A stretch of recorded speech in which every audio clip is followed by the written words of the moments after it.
She does pee every time, doesn't she? Naughty calf. This is Ask Homesteady.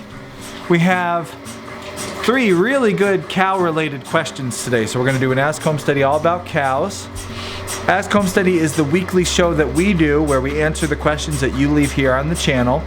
All you need to do to get your questions answered is ask a question in this week's upcoming videos and put the hashtag, all one word, Ask Homesteady in your comments so we can find it when we go to look to see what questions we're going to answer this week. This week we have 3 different people who asked 3 different cow questions. Hashtag, I'm ready for that calf, baby. Oh, got to get the calf on first.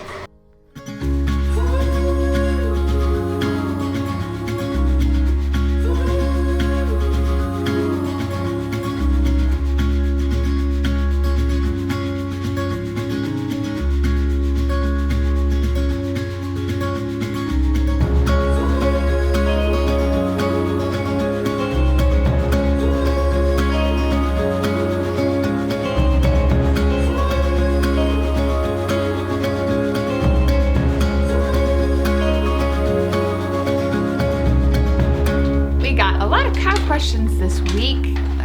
One is, did you ever find out who the daddy was of the calf or calves? Do they have the same daddy? Do they? Everyone wants to know because Ladybug's calf, Honeybee, doesn't look like Grasshopper, Luna's calf, doesn't act like her. Grasshopper's bigger. Did the straws get mixed up? Ooh. We're gonna cover that one last. Also, when do you know if you're ready for a cow? Should you start with a calf or a Been there, done calf? that kind of girl. And finally, we always say Ladybug is the perfect size for a homesteader, for a family milk cow. Right, what size is she? What is that size? She's a ladybug size. So should we start with that one? Yeah. Talk about size of the perfect cow and then how to know you're ready. Let's Yes. start with size. Do we know what her size is? Do I need to give it a tape measure? You know, we can walk out to her. Let's go walk out and give a tape measure. Where do you, what's the height you, To the top of the hip. which is where? And the height you want to see, so you hold that. She's under 43. Yeah, let me measure This is the place to measure them because you can get like a...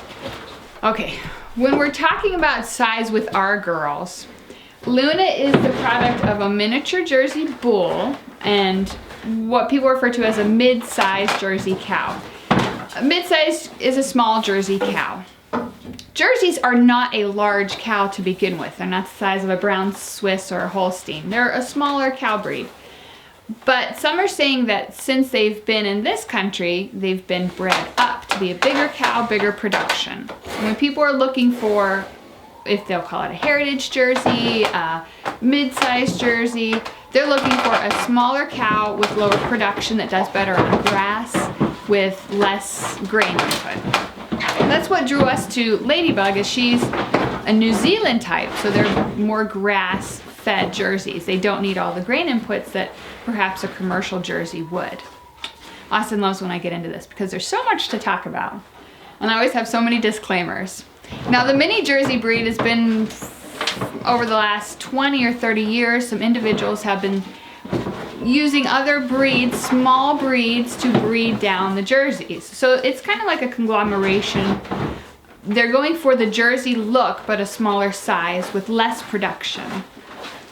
Now that there are so many of those mini Jerseys out there, breeders are looking to have a mini Jersey that you can register in the American Jersey Association. That's just about a purebred Jersey, which is kind of what we're going for too. I think that's a nice goal to have, because then you can predict production and have a more accurate prediction of that all the calves will kind of look the same, like ours.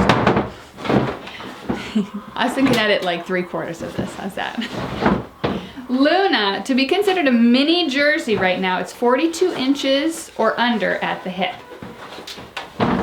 I'm 5'2", so Luna's comes up about to here on me. So just under my chest, Luna comes. Luna is 42.5 inches to her hip bone. So believe it or not, she's not technically a mini Jersey. She'd be a mid-size.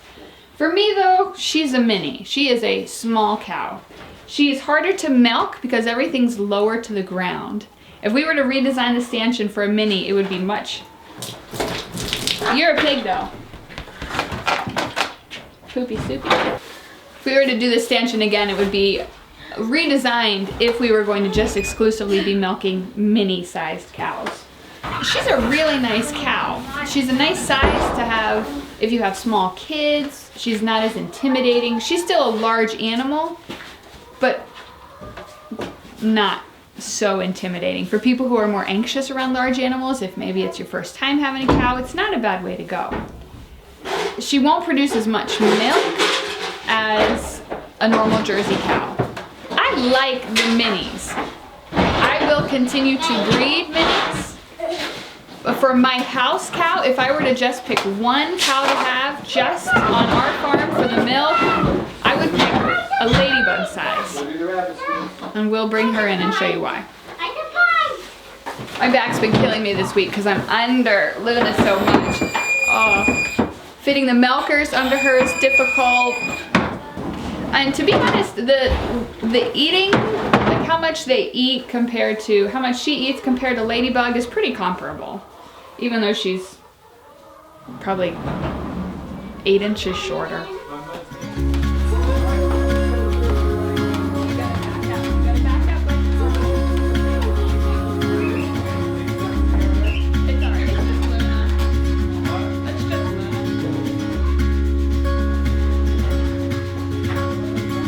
I brought that. I figured She's like 48 exactly.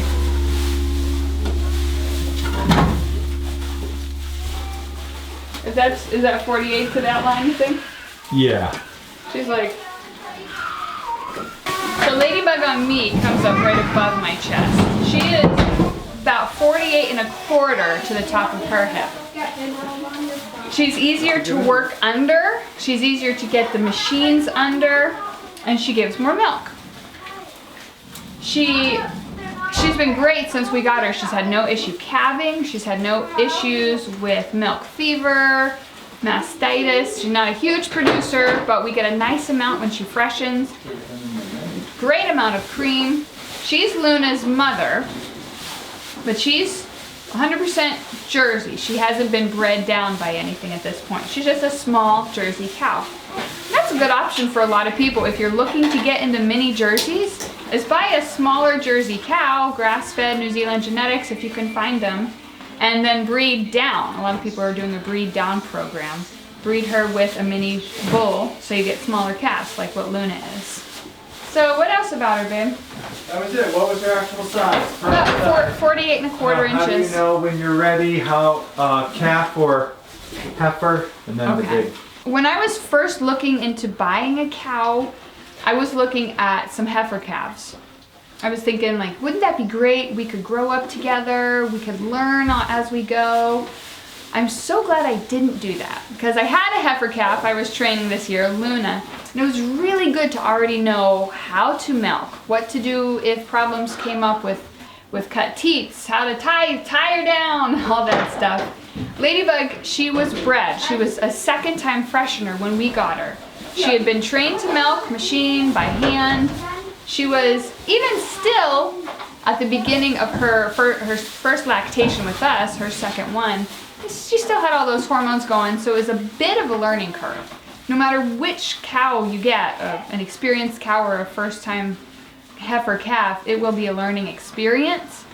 But she settled in quickly and she knew the ropes. So she was a great choice. If anybody's looking out there for a cow, I would recommend getting one that's bred, so you don't have to mess with either a bull or AI, timed AI protocol. She's already bred. She won't have as many issues. if you get a second time freshener, you won't have that anxiety about if it's a first time she's having a calf, will the calf fit, will you have to pull it? So if you could find a second or a third time freshener, a girl who's already been there and done that, that's what I would recommend. And then if you're getting a second or third time, their production's gonna be nice. Or first time won't give you as much as they will the second or third lactations. So that's a bonus too.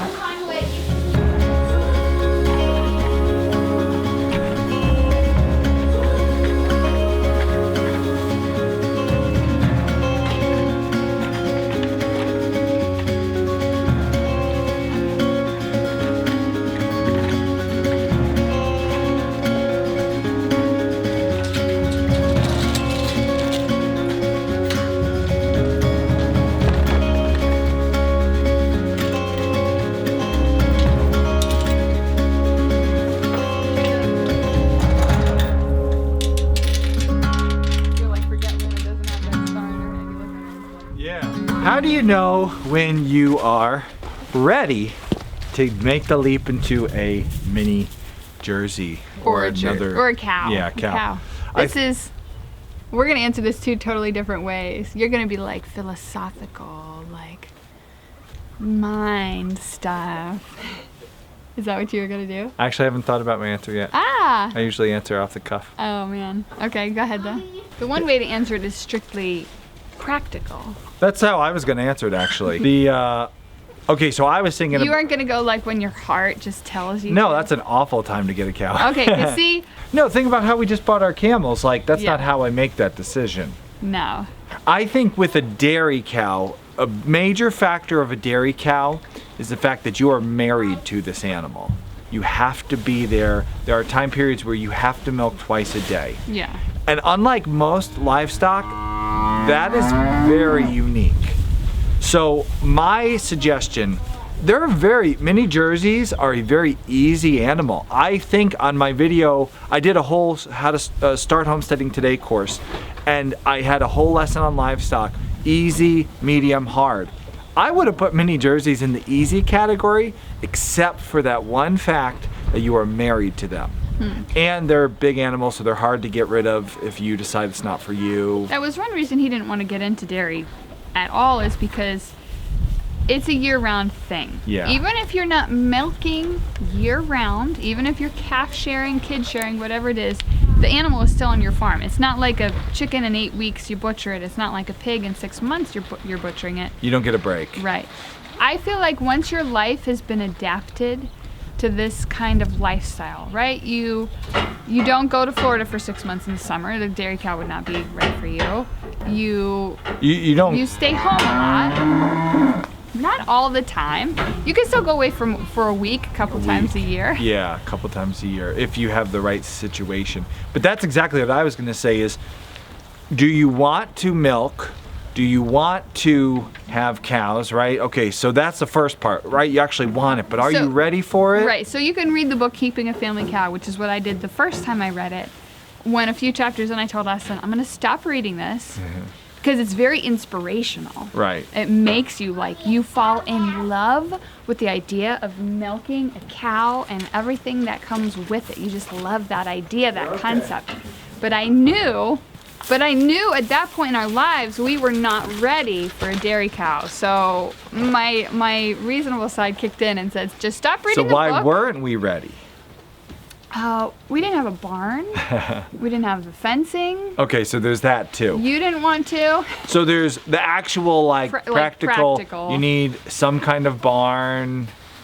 And a paddock, you need fencing. You need to be able to handle that kind of feed and hay and that sort of stuff. But the question was more about when do you know you're ready? I think that's it. I think has your lifestyle actually become accustomed to the rhythm of being married to an animal, and that can take a long time. After a decade of homesteading, only this year have I actually embraced and enjoyed milking, and it's with the camels.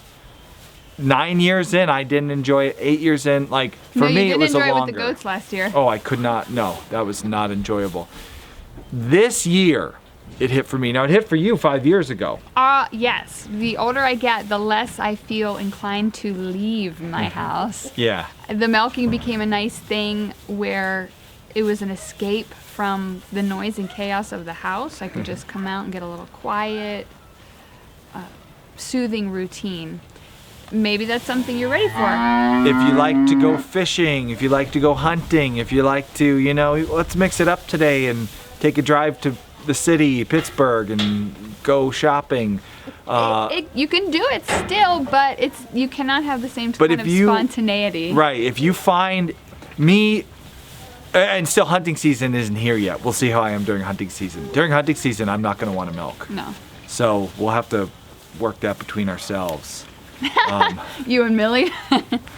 Yeah. So it's a tough one. Knowing that you're ready, you have to be. If you're ready for that rhythm, then the rest of it you'll be able to handle. Yes. We'll talk about calf sharing, how that'll make it easier.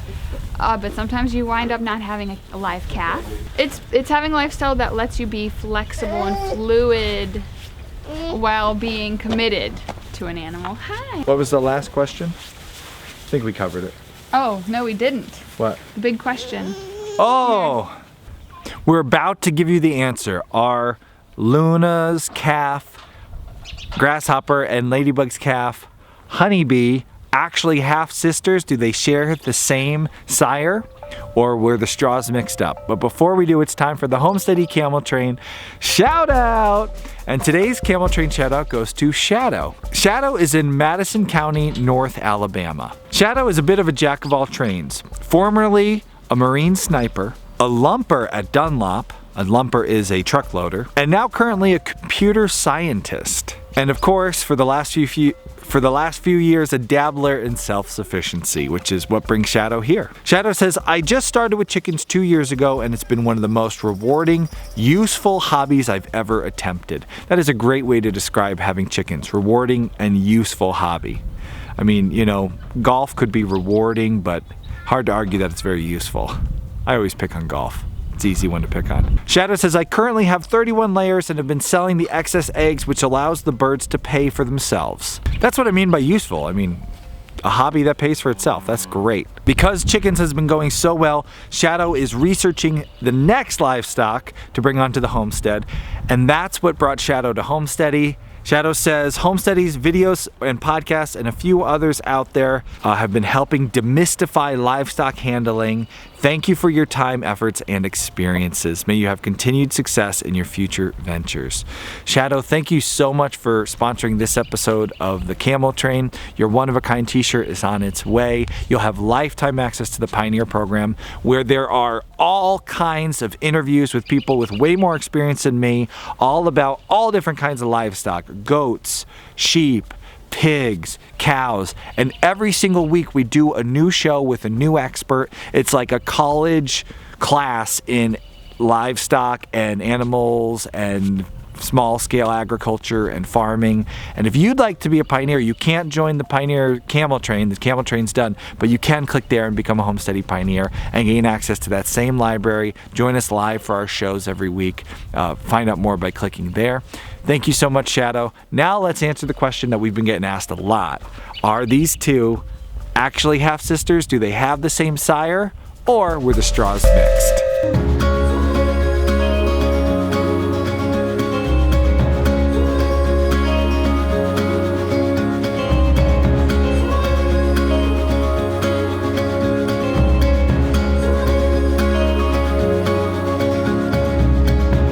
Look at these two specimens. Beautiful animals. They are, both of them in their own ways. If you looked at these two, would you guess that they had the same exact sire and that their dam was related? They do look kind of similar, actually. Do they? All right, so Grasshopper is younger, but as you can see, she is taller. Much different coloration. We sent their DNA in to the lab to find out who was the sire. If you buy your DNA, your straws, your semen straws from certain sires, you can actually have matches done. And The straw that we had used for both of these, that we thought we had used for both of these, was Southern Comfort. That is the sire. So Southern Comfort had records. We could find out if he was in fact the sire for both of them, or if the straws had been mixed up or something. The results came back conclusive. They are in fact half sisters, which means they have the same sire. Ladybug is the dam of this one, Luna is the dam of this one, and they are both Southern Comfort daughters. So although they look different, they're different sizes and different attitudes, that's how genetics works. So we were worried. We didn't think it was possible that they were actually from the same sire, but they are 100%. So there's genetics. It's a bit of a gamble when you're breeding. You think you're going to get one thing. Sometimes you get what you think you're going to get. Other times you get the dice. You know, they roll a different way. But still, both great cows. And she'll actually be more like a ladybug, which for someone who is going to milk her, she is going to a new family where she will be milked in the future. She's going to be a perfect family milk cow, just like Ladybug is. So we're thrilled with that. All right, you girls, I'm gonna let you run free. That was a good job. Nice work. Well, good job, honey.